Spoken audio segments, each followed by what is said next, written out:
नमस्कार. महाराष्ट्रातील विविध क्षेत्रातील बातम्या झटपट आपल्या मोबाईलवर पाहण्यासाठी लगेचच सबस्क्राइब करा राष्ट्रशक्ती लाईव्ह न्यूज आणि सोबत बेल आयकॉन प्रेस करायला विसरू नका. या ठिकाणी खून झालेला आहे. आता कुठलं आंदोलन सुरू आहे काय?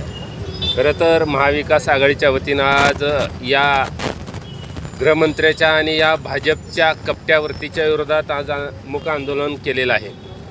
मला आपल्या माध्यमातून या नामर्दाच्या ज्याच्या मनगटात न्यात नाही, ज्याच्या दम नाही, प्रत्येक वेळेस प्रत्येक निवडणुकीमध्ये शिपूट घालून पळायचं काम करतंय अशा भाजपला ठणकावून सांगायचं आहे, अरे तुमच्यात दम नाही, तुमच्यात मर्दानगी नाही, तुमच्यात हिम्मत नाही. तुम्ही जर निवडणूक प्रत्येक वेळेस जर उमेदवार चोरून नेऊन एबी फॉर्म चोरून नेऊन निवडणूक अधिकाऱ्यावर दमदाटी करून तुम्ही उमेदवारावर दम देऊन तुम्ही लोकांच्या लेकराचं भर चौकात बळी घेऊन गोळ्या घालून तलवारीनं त्यांच्या पोटात तलवारी खूप सुंदर जीव घेऊन जर तुम्हाला निवडणूक करायची असेल तर तुमच्यापेक्षा इंग्रज 100 पट बरे होते.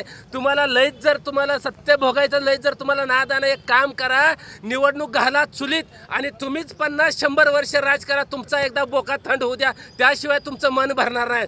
अरे मर्दासारखं निवडणूक लढा, ना मर्दासारखं निवडणूक लढू नका. लोकांच्या लेकराचा मारायचा बळी घेऊ नका.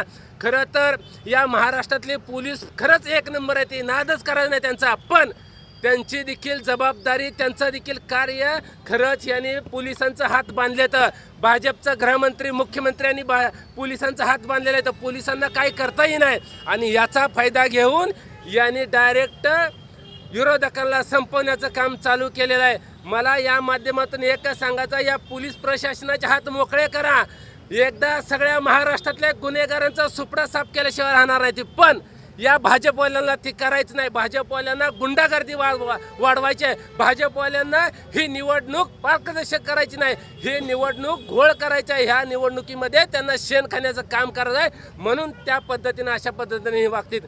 माझी या माध्यमातून थेट देवेंद्र फडणवीसाला विनंती आहे, अहो देवेंद्र फडणवीस साहेब, अहो तुम्हाला कुणीतरी चांगलं म्हणतंय का? अहो जी ओरिजिनल जी भाजप होती ना, ओरिजिनल ज्यांनी जीवाचं रान केलं, रक्ताचं पाणी केलं, या भाजपच्या कार्यकर्ते या घरावर तुम्ही नांगर फिरवला आणि भ्रष्टाचारी लाखो करोड रुपये भ्रष्टाचार केलेल्या माणसाला मांडीवर घेऊन तुम्ही बसून तिकीट देण्याचं काम करताय. अहो तुम्ही तुमच्या स्वतःच्या भाजपवाल्याचे झाले नाहीत, तुम्ही स्वतःच्या तुमच्या भाजपच्या कार्यकर्त्यात झाले नाही. तुमच्या कार्यकर्त्यांनी जीवाचं रान करून भाजप मोठं केलं, त्यांची तुम्ही घरं उद्ध्वस्त करायला निघालात. तुम्ही बाकीच्यांचं जर काय करचाल. म्हणून मला आपल्या माध्यमातून सांगायचं आहे, ही सरकार जी आहे देवेंद्र फडणवीस, ही सरकार अजित पवार आणि एकनाथ शिंदेचं सरकार, म्हणजे ही सरकार अत्यंत कपट आणि एकदम नासक्यावरतीचं सरकार आहे. ह्याच्यापेक्षा देखील घाण भाषेत त्यांना बोलावं लागेल, एवढी चीड निर्माण झालेली आहे. एखाद्या तरण्या बांडपोराचा बळी घेतला जातोय, अन्याय अत्याचार केला जातोय. ही सरकार खरंच इंग्रजापेक्षा वाईट म्हणजे वाईट आहे. या सरकारच्या मनगटात न्यात नाही. यांनी आता सरळ 100 वर्ष निवडणूकच लावून ह्यांचा बोका थंड होस तर ह्यांनी सत्ता भोगत बसावं. आता मूक आंदोलन आहे, आम्ही याच्या विरोधात आता ठराव करतोय, पोलीस प्रशासनाला देतोय. याच्यामध्ये जेवढे आरोपी आहेत त्या सर्व आरोपींना अटक करण्यात येईल.